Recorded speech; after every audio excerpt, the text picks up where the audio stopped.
Hello everyone, I am back with a review of Fena the Pirate Princess. This is about Fena goes on this journey to find Eden with her ninja pirate crew.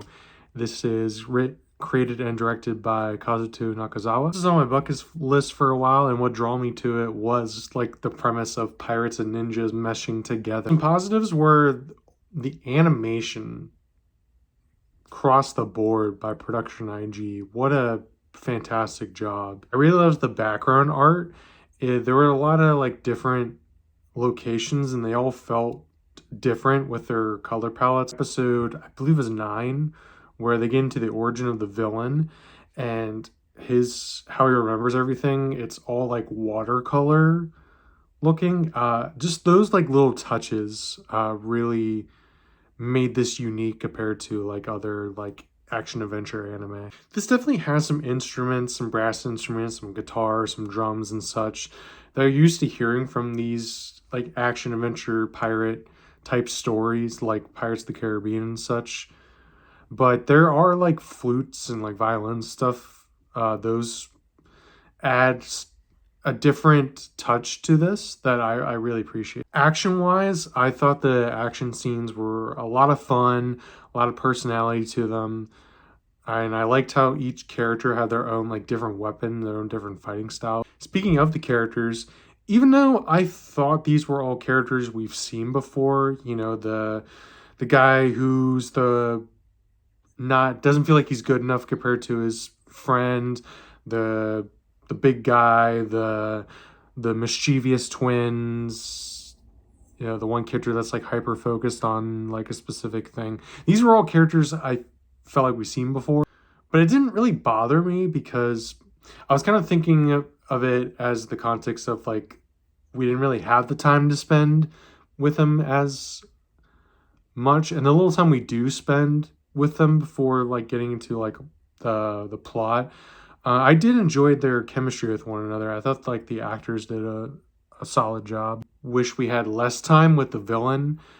They just gave him so much backstory and such, and I just thought his character was still super uninteresting. Character design was just this really generic blonde, rich soldier type guy, which compared to all the female pirate crew that all had like their own different skill set and designs as well. I thought they were more of a better parallel to our main crew. It also felt like they had this giant cannon that was used, and it was built up as like I thought it was going to be used again, but it wasn't. Asami Seto is one of my favorite actresses, but I feel like her performance and the animation are really doing the heavy lifting for her character. Her character, it felt like the writer knew what he wanted her character to be, like super confident and, you know, not taking anything from anyone.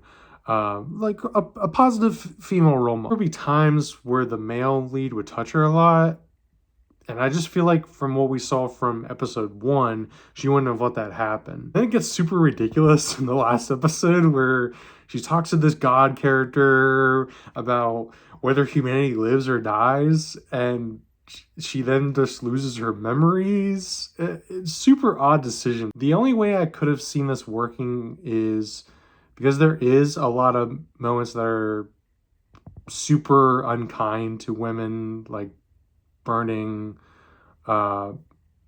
women who have like any sort of power, like a lot of degrading dialogue to women. So I maybe could have seen like why she felt like she maybe would have been conflicted about this decision. And sure, like it is cheesy that she chose, but her friends, you know, are good to her. They're a positive thing in her life. But you know, this is a coming of age action adventure story, so I'm okay with a little bit of a cheesy ending.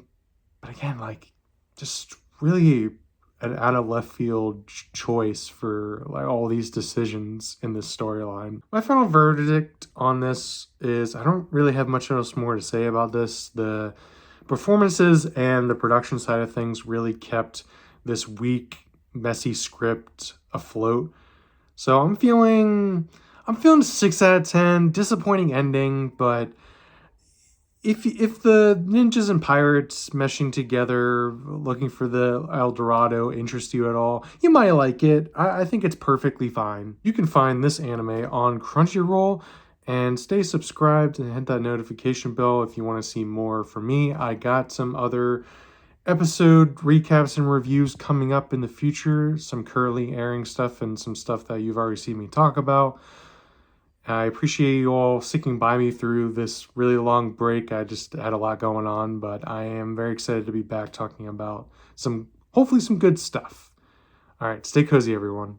Bye.